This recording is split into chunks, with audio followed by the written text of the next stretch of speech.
मेरी पत्नी गर्भवती हुई तो वो मायके रहने गई। मेरा छोटा भाई पप्पू बहुत दिनों से प्यास से तड़प रहा था। मेरी सास ने मेरी प्यास को भांप लिया था। सास दामाद की स्टोरी का मजा ले। दोस्तों, मेरी शादी को 3 साल हो गए हैं। मेरे ससुराल में मेरी सास सविता, जिनकी उम्र 42 साल है, ससुर जी और साला और मेरी इकलौती साली सीमा, जो 19 साल की है। मेरे घर पर मैं और मेरी पत्नी शहर में रहते हैं। कहानी मेरी और मेरी सास की है। मेरी सास बहुत सुंदर दिखती हैं। जो उनको एक बार देखता है तो देखता ही रह जाता है। अब असली बात पे आते हैं। दोस्तों, मैं अपनी बीवी से अक्सर उसकी माँ के बारे में सामान्य बात करता रहता हूँ, जिससे मुझे पता चला कि मेरी सास अब वो सब चीजें नहीं पहनती है। शादी के 2.5 साल बाद मेरी बीवी प्रेग्नेंट हो गई। मेरी बीवी प्रेग्नेंट हुई फिर भी मेरा पूरा ख्याल रखती है। हमारे यहाँ 7 महीने पूरे होने पर श्रीमंत की एक रस्म होती है। उस रस्म के बाद पत्नी को उसके मायके भेजा जाता है। मेरी बीवी को 7वां महीना लगा था।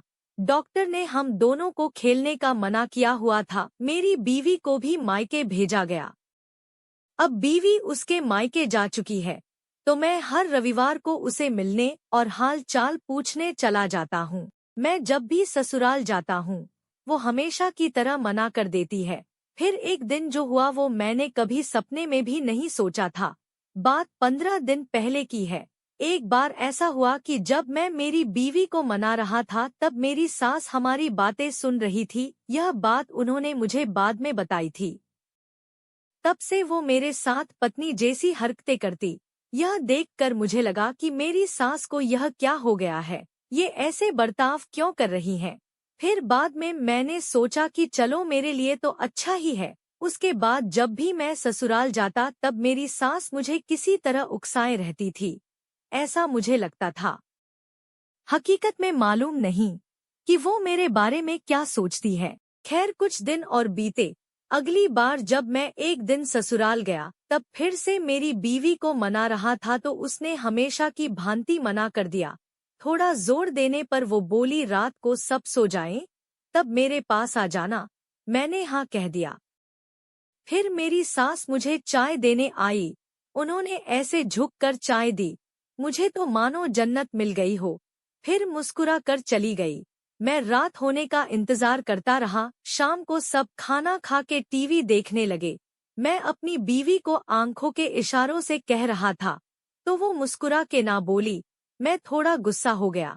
हम दोनों पति पत्नी की ये सब हरकतें मेरी सास देख रही थी और मुस्कुरा रही थी। करीब 11 बजे सब सोने की तैयारी करने लगे तो मैं बहुत खुश हो गया। आखिर होता भी क्यों नहीं।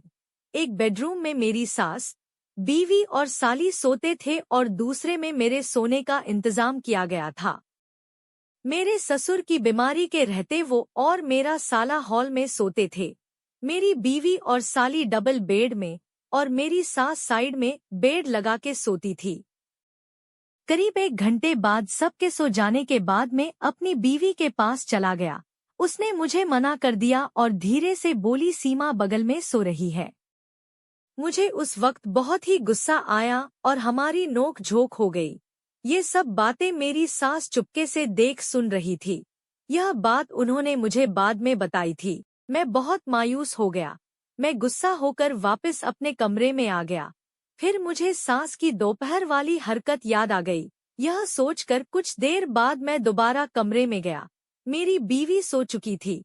पास वाले बेड पर लेटी मेरी सास को मैंने देखा तो वो भी सोई हुई लग रही थी।